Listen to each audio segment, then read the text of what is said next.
नमस्कार। जूस चाहे तो जूस लेके आइए, पॉपकॉर्न चाहिए तो पॉपकॉर्न लेके आइए, या फिर नींबू पानी लेके आइए, क्योंकि काफ़ी देर तक हम बात करने वाले हैं कंप्लीट इंफॉर्मेशन की। बाबा इन्होंने जो कुछ लाया है नए वर्जन में, कहाँ पर इस्तेमाल हो रहा है और इसका आपके फ्यूचर पे और ब्लेंडर के फ्यूचर पे कैसे फर्क गिरने वाला है।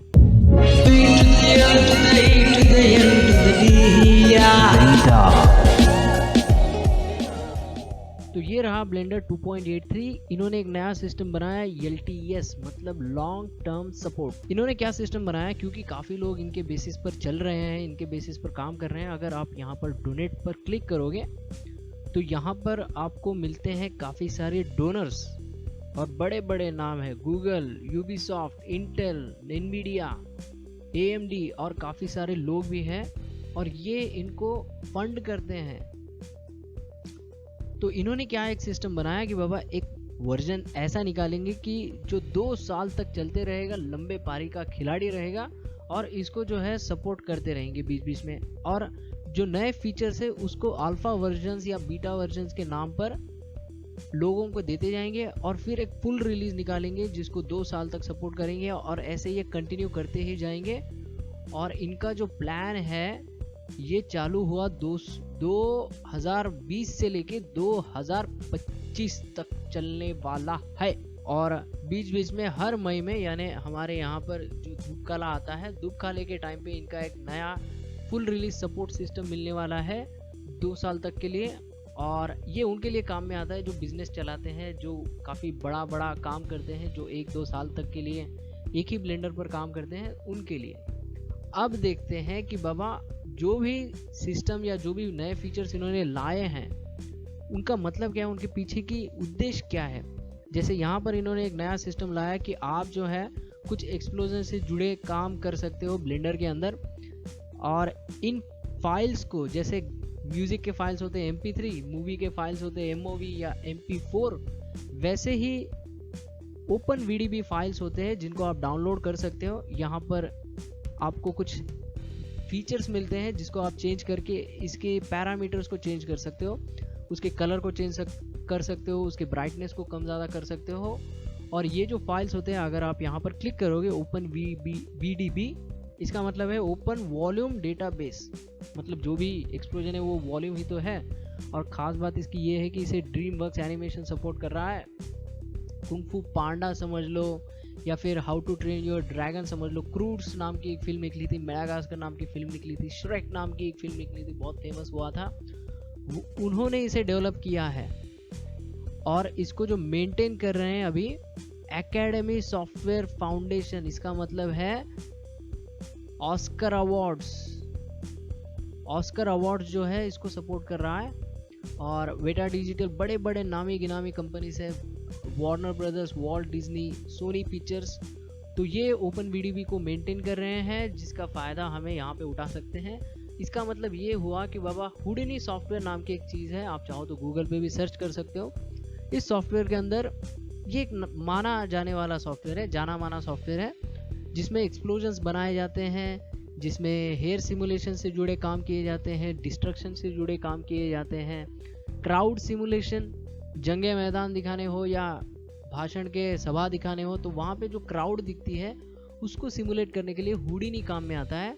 और खासकर जो एक्सप्लोजन से बने फाइल्स होते हैं, क्योंकि ये वॉल्यूम से है, मोटाई है इसमें, तो इन फाइल्स को VDB फाइल्स कहा जाता है। और VDB फाइल्स आप ब्लेंडर के अंदर इंपोर्ट कर सकते हो। ये कहानी थी VDB की। आगे बढ़ते हैं वर्चुअल रियलिटी की। वर्चुअल रियलिटी मतलब ये उनके लिए काम में आता है जो आर्किटेक्चर के फील्ड से जुड़े हैं, और ख़ासकर सिनेमेटोग्राफर्स के लिए और डायरेक्टर्स के लिए भी बहुत काम में आता है। जब एक शॉट बन जाता है तो उसमें किस तरह से कैमरा सेटअप करना है, कहाँ पे देखना है, और ख़ास बात इसकी ये है कि जो भी हेड का मूवमेंट है वो सबका सब आप रिकॉर्ड कर सकते हो, एनिमेट कर सकते हो, वो एक ख़ास बात है। और आगे आगे ये चाह रहे हैं कि इसके अंदर जो है मॉडलिंग ला सकते हैं। यहाँ पे मैंने एक वीडियो लाया है, ये वीडियो है मार्क ओम 3D, MARKOM 3D। इन्होंने एक बहुत अच्छा वीडियो बनाया है, मैं इसकी थोड़ी क्वालिटी बढ़ा देता हूँ। इसमें इन्होंने क्या किया है कि वो दिखाने की कोशिश कर रहे हैं कि बाबा उन्होंने क्या किया है, ब्लेंडर के अंदर उन्होंने एक चश्मा पहना है, जिनको नहीं पता उनके लिए ये ऐसा VR का एक चश्मा होता है। और जो खास बात है वहीं पे तो जाते हैं ये। अब यहाँ पे उन्होंने क्या किया है, चश्मा पहन के बैठे हैं और जहाँ पे आप सिर करोगे उस दिशा में कैमरा देखेगा ब्लेंडर का। तो खासकर सिनेमेटोग्राफर्स के लिए तो बहुत ही काम की चीज है। और एनिमेशन के सोच लो कि भाई पारा एकदम हाई होने वाला है, हाई लेवल का काम होने वाला है। जैसे आप सिर हिलाओगे वैसे कैमरा ब्लेंडर में हिलेगा और आप उसको रिकॉर्ड भी कर सकते हो। वो बात बहुत अच्छी लगी। और खास बात मैं एक बताना चाहता हूँ ओपन XR के बारे में, कि अगर आप ओपन XR में जाते हो तो इन्होंने क्या सिस्टम बनाया है जानकारी के लिए, क्या पता कल को काम में आ जाए। तो पहले क्या हुआ करता था कि काफ़ी सारे कंपनीज ने अपने अपने दुकान खोल के रखे, अपने अपने सिस्टम्स खोल के रखे।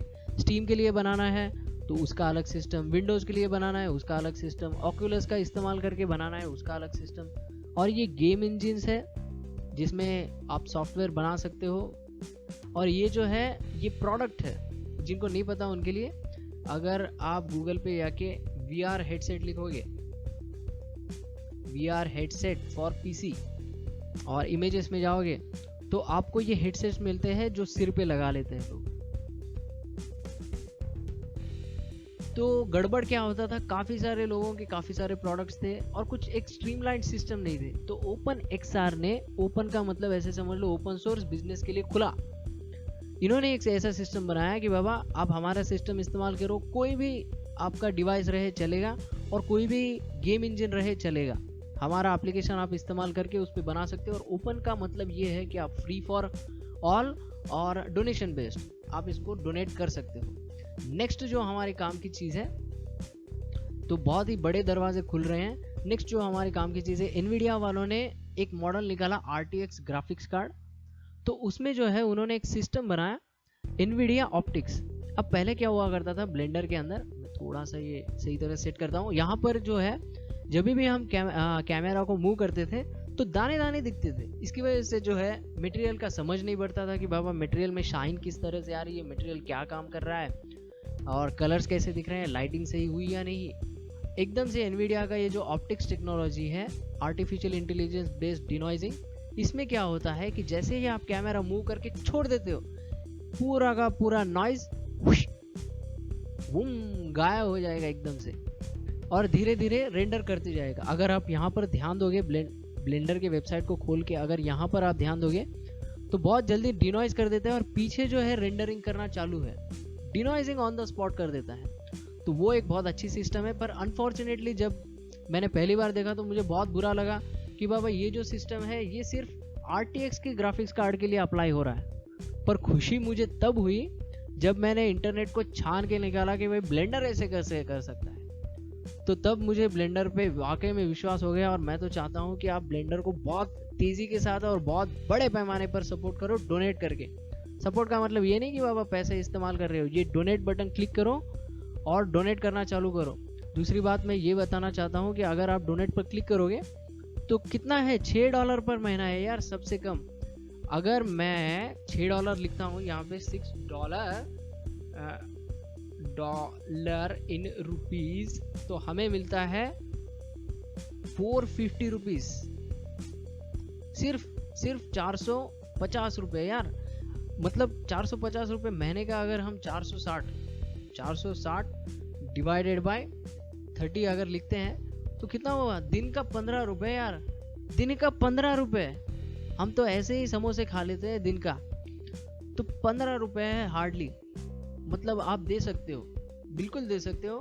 और इस तरह से सपोर्ट कीजिए कि डोनेट बटन पर क्लिक करके यहाँ पे ब्रॉन्ज आप चाहो तो इस्तेमाल कर सकते हो। और अगर आपका बिजनेस है तो वाकई में ऐसे सॉफ्टवेयर, ऐसे बिजनेस मॉडल को सपोर्ट करना चाहिए। आप चाहो तो ब्लेंडर वेदा तो हमेशा के लिए आपको मदद करते ही जाएगा और आपकी जो जानकारी है वो ज़रूरत के आपको देते जाएगा। मैं ये कहना चाह रहा था कि मुझे बहुत बुरा लगा कि एनवीडिया सिर्फ ऑप्टिक्स अपने ग्राफिक्स कार्ड पर चला रही है, पर तब बहुत खुशी हुई कि blender, a tiny bit of good news during crazy times, NVIDIA Optics now works on more graphics card, not only RTX। मतलब किसी भी ग्राफिक्स कार्ड पर आप इस्तेमाल कर सकते हो, चाहे वो ग्राफिक्स कार्ड एनवीडिया का GeForce का GTX वर्जन भी क्यों ना हो, पर ये वर्जन आपको जो है 2.9 के अल्फा में मिलेगा। जिनको नहीं समझ में आ रहा है उनके लिए, अगर मैंने ब्लेंडर के वेबसाइट पर गया और मैं यहाँ पे डाउनलोड पर क्लिक किया, डाउनलोड के नीचे अगर जाओगे यहाँ पे एक एक्सपेरिमेंटल नाम मिलेगा, यहाँ पर अगर आप क्लिक करोगे इस बटन पर तो यहाँ पे अल्फा वर्जन मिलेंगे। ये 2.9 अल्फा है, मतलब इसकी कोई गारंटी नहीं दे रही कि भाई ये सही तरह से काम करेगा या नहीं, तो पर सही तरह से ही काम करता है मोस्टली। जो नए फीचर्स है वो सही तरह से काम करेगा या नहीं, उसके लिए इन्होंने अल्फा लिख के रखा है। तो 2.9 में ये फीचर आपको मिलता है कि आप ऑप्टिक्स का इस्तेमाल करके डिनॉइज कर सकते हो ब्लेंडर के अंदर। वाह, क्या मतलब, ब्लेंडर तो भगवान की तरह है। यहाँ पर नेक्स्ट ब्रश उन्होंने क्लॉथ ब्रश ला के रखा है।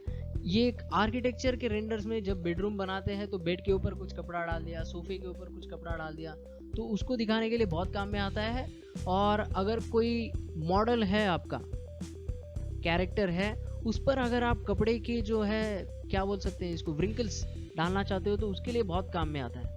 बहुत ही शानदार टूल बनाया है और इसका जो श्रेय जाता है ये जाएगा पाब्लो डोबारो को। अगर मैं यहाँ पे लिखूंगा PABLO पाब्लो और डोबारो DOBARRO डोबारो, ट्विटर, आप इनको फॉलो भी कीजिए। बहुत ही मज़ेदार और बहुत ही शानदार तरीके से डेवलप कर रहे हैं और आप इनको फॉलो कीजिए। इन्होंने जो है इनका पूरा का पूरा ट्विटर पेज छान मार के देखिए, बहुत ही अच्छी तरह से उन्होंने जो है स्कल्पटिंग के मोड में नए नए फीचर्स डाले हैं। तो पाब्लो डोबारो को एक बहुत बड़ा सलाम ब्लेंडर वेदा की तरफ से। और इन्होंने क्या क्या फीचर्स देके रखे हैं कि ड्रैग मतलब खींचो, कपड़े पर खींचने की फीलिंग डाल सकते हो, ढकेलने की फीलिंग, पिंच मतलब आपने अगर हुक पर डाल दिया तो उस समय पर कपड़ा कैसे दिखेगा वो वाली फीलिंग, इन्फ्लेट मतलब फुगा दिया, जैसे यहाँ पर देखना फुगा दिया इन्होंने। अगर मैं कुछ यहाँ पर लाता हूँ तो इसके बाद जो है ये फुगा रहे हैं, फुग्गा अगर फुला रहे हो तो उसको इन्फ्लेट कहते हैं इंग्लिश में, because English is a very funny language. यहाँ पर ग्रैब है, मतलब पकड़ के खींच सकते हो, एक्सपैंड मतलब ऐसे खींचने वाली फीलिंग डाल सकते हो। स्कल्पटिंग के मामले में इन्होंने एक नया सा सिस्टम बना के रख दिया कि आप जो भी चेंजेस करोगे इसको अगर स्मूथ करना है तो बहुत ही अच्छा यहाँ पर एक टूल दे के रखा है उन्होंने। आप क्या कर सकते हो, एकदम से खींचोगे तो बहुत ही मस्त एक क्ले वाली फीलिंग आती है। ये कब काम में आता है, ये कब काम में आता है और क्यों बनाया डेवलपर्स ने। अगर मैं clay 3D models, clay like 3D models अगर लिखूंगा और इमेजेस पर जाके सर्च करूंगा तो यहाँ पे हमें कुछ क्ले टाइप मॉडल्स दिखते हैं। ये एकदम ऐसे लगेंगे मिट्टी से बनाए। तो ये जो फीलिंग आ रही है स्मूथ वाली, ये फीलिंग लाने के लिए उन्होंने एक खास टूल बना के रखा है। बस क्लिक करके ड्रैग करना है, एकदम से आपका स्मूथ और शार्प, जहाँ पे शार्प होना चाहिए वहाँ पे शार्प करेगा, जहाँ पे स्मूथ होना चाहिए वहाँ पे स्मूथ करेगा। वो वाली फीचर दी थी। पाब्लो डोबारो को थैंक यू बोलना चाहिए इन सब के लिए और ब्लेंडर की टीम को। अगर आपने कुछ नया क्ले ऐड किया है स्कल्पटिंग में तो इसको स्मूथ करने वाले ब्रशेस दिए हैं, बहुत ही शानदार और बहुत ही मस्त टूल्स है। और एक सैल्यूट बनता है ब्लेंडर वेदा की तरफ से। नेक्स्ट ब्रश की तरफ देखते हैं। 2.8 में इन्होंने एकदम जो है मजा ही कर दिया था कि जो स्कल्पटिंग का फीचर है वो बहुत ही शानदार रखा था, पर यहाँ पे 2.83 में एकदम गजब का टूल बना दिया उन्होंने। बहुत ही अच्छे मॉडिफिकेशंस किए। जो क्ले है उसको आप उसमें ऐड कर सकते हो या फिर खुरेद के निकाल भी सकते हो। तो ऐड करने वाला, खुरेद के निकालने वाला, दोनों के दोनों फीचर्स बहुत ही शानदार रखे हैं। वाह, और एक सैल्यूट बनता है ब्लेंडर वेदा की तरफ से। लेयर ब्रश, पहले जो ब्रश हुआ करते थे पुराने वाले वर्जन्स में, तो इनका जो फॉल ऑफ हुआ करता था, यानी एज जो बनते थे ना, वो बहुत ही घटिया और बहुत ही खराब बनते थे, इनको वापस से स्मूथ करना पड़ता था। पर नए वर्जन्स में 2.83 में इन्होंने जो फॉल ऑफ है, इसका जो एज है, वो बहुत ही शानदार तरीके से कोड किया है। और एक सैल्यूट ब्लेंडर वेदा की तरफ से। आगे हम बढ़ते हैं कि बाबा स्कल्प्ट फेस सेट। तो इन्होंने क्या किया है, जब भी हम स्कल्पटिंग करते हैं तो कभी कभी क्या जरूरत गिरती है कि बाबा किसी एक चीज पर फोकस करना होता है। उस टाइम पर आप क्या कर सकते हो, उन फेस सेट्स को हाइड कर सकते हो। और ज़रूरत पड़ने पर दोनों फेस सेट्स पर यानी काफ़ी सारे फेस सेट्स पर आप एक साथ काम कर सकते हो, जैसे ये अभी कर रहे हैं। और चाहो तो किसी एक फेस सेट पर काम कर सकते हो, मतलब आप ग्रुपिंग कर सकते हो। वो एक बहुत अच्छा सिस्टम बना के रखा है। स्मूथ फिल्टर, जब आप फेस सेट बनाते हो तो प्रॉब्लम क्या होता है, जो मेश होता है ना वो बहुत अच्छी तरह से स्मूथ नहीं होता है, ट्रायंगल ट्रायंगल होते हैं। तो उसको स्मूथ करने का एक फीचर दिया, जैसे यहाँ पर देखना जो एज है बहुत ही जैगेड जैगेड है, कट कट कट कट दिख रहा है, उसको जो है स्मूथ कर सकते हैं। और खास बात इसका ये है, इसका खास बात ये है कि बाबा आगे जाकर ये जो फेस सेट्स बना के रखे हैं इनको पोज कर सकते हैं, ऐसे समझ सकते हैं जैसे हड्डी नुमा कुछ कर सकते हैं, बिना रिगिंग और बिना वर्टेक्स पेंट किए, वेट पेंट किए, बिना रिगिंग के, इन शॉर्ट बिना रिगिंग के आप कैरेक्टर्स को पोज करते हो। और एक सैल्यूट ब्लेंडर वेदा की तरफ